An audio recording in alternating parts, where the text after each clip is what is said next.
Are military personnel being asked to do jobs they never signed up for? In Fayetteville, North Carolina, a provocative billboard boldly questions soldiers. Did you go to Airborne just to pull security for ICE? This sign is one of two recently installed near two of the largest military installations in the state. Fort Bragg, home to the Army, and Camp Lejeune, a major Marine Corps base. But here's where it gets controversial. These billboards are part of a campaign led by veterans who are challenging the expanding role of the military in domestic law enforcement and immigration enforcement under the Trump administration. The campaign is spearheaded by About Face, Veterans Against the War, and Win Without War, organizations dedicated to supporting service members who might be wrestling with the legality and morality of their current or potential orders. As the military increasingly takes on roles traditionally reserved for civilian law enforcement, such as immigration enforcement and crowd control, these groups want troops to know they have rights and options. The billboards direct viewers to a website called Not What You Signed Up For, which offers encrypted communication tools, resources, and access to legal experts, including the GI Rights Hotline and the National Lawyers Guild's Military Law Task Force.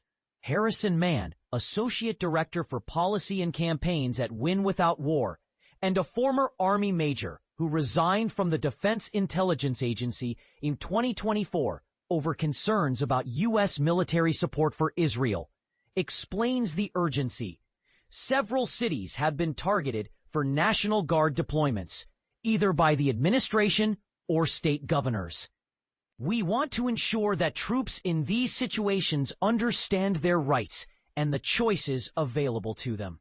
So far, the campaign has placed 3 billboards, one at Fort Bragg, strategically located between 2 main roads leading to the base's primary entrance, and another at Camp Lejeune, positioned near a bridge that leads to the base's main gate. The third is a mobile billboard mounted on a truck circulating around Washington, D.C., where thousands of National Guard members have been deployed since August. Since last summer, the Trump administration has significantly increased the use of military personnel in domestic law enforcement roles. Unlike traditional National Guard deployments for natural disasters or emergencies, these deployments have faced strong opposition from local officials and communities. For example, in June, 700 Marines and 4,000 National Guardsmen were sent to Los Angeles to assist with federal building protests, a move widely criticized by residents and leaders. Currently, over 2,000 National Guard troops from 7 states are stationed in Washington, D.C. to support law enforcement efforts. Moreover, nearly 1,700 National Guard members from 19 states have been authorized to assist Immigration and Customs Enforcement, ICE.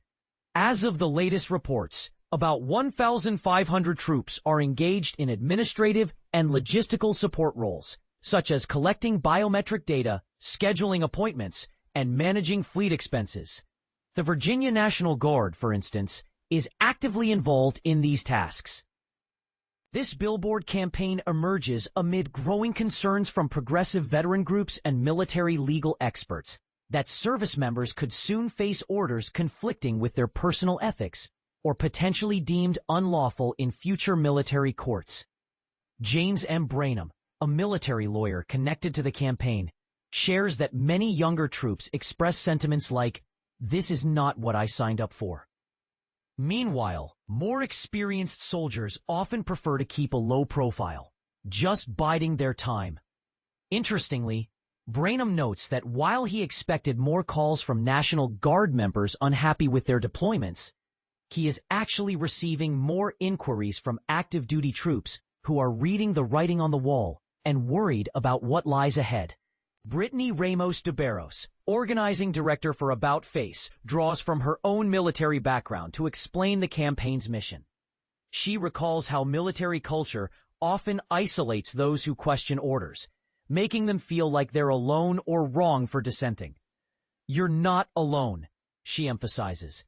There are people out here who will support you. De Barros joined the Army through a Reserve Officers Training Corps scholarship and deployed to Afghanistan in 2012. Her experiences there, particularly the disconnect between the military's stated goals and the harsh realities on the ground, led her to speak out against the war and civilian casualties.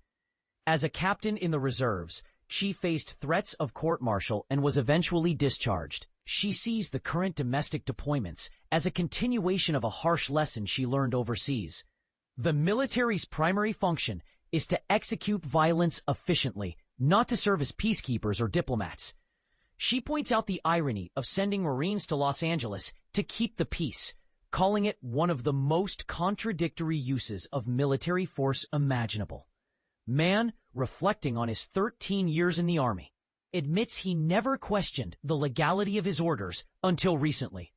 With the increasing politicization of domestic deployments, he and other veterans want to ensure troops understand their rights and can ask tough questions before they find themselves in difficult situations.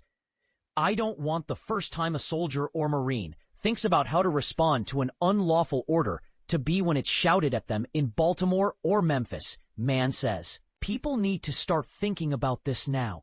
Our goal is to spark that conversation within the military and raise awareness outside of it. But what exactly defines a lawful order? According to the military's manual for courts-martial, service members can refuse to obey orders they know to be unlawful or that a reasonable person would recognize as unlawful. However, Branham warns that refusing an order is risky and places the burden on the service member to make the right call. Ultimately, a military judge decides the legality of the order during court proceedings. Adding to the complexity, a recent federal court ruling in California declared the deployment of troops to Los Angeles illegal, citing the Posse Comitatus Act, a law that prohibits federal troops from enforcing domestic laws. This ruling challenges the Trump administration's approach and raises important legal questions about the military's role in civilian affairs. The Pentagon, however, dismisses the billboard campaign's credibility.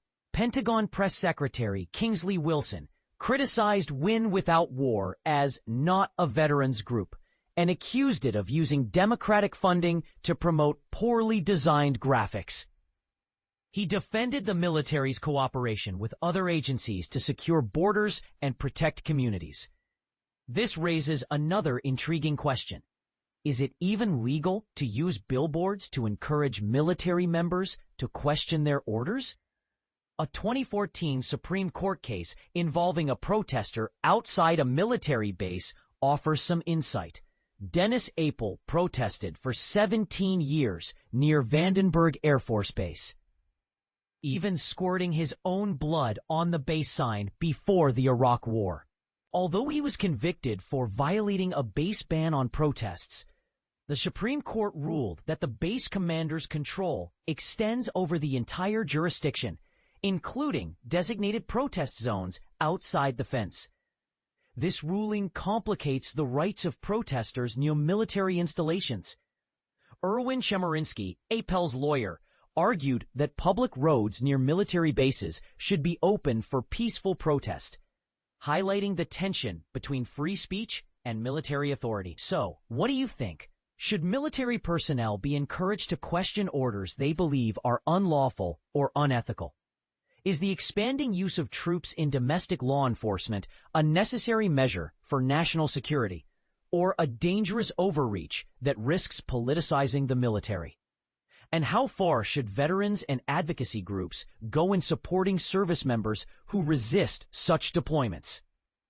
Share your thoughts and join the conversation below. This debate is far from settled.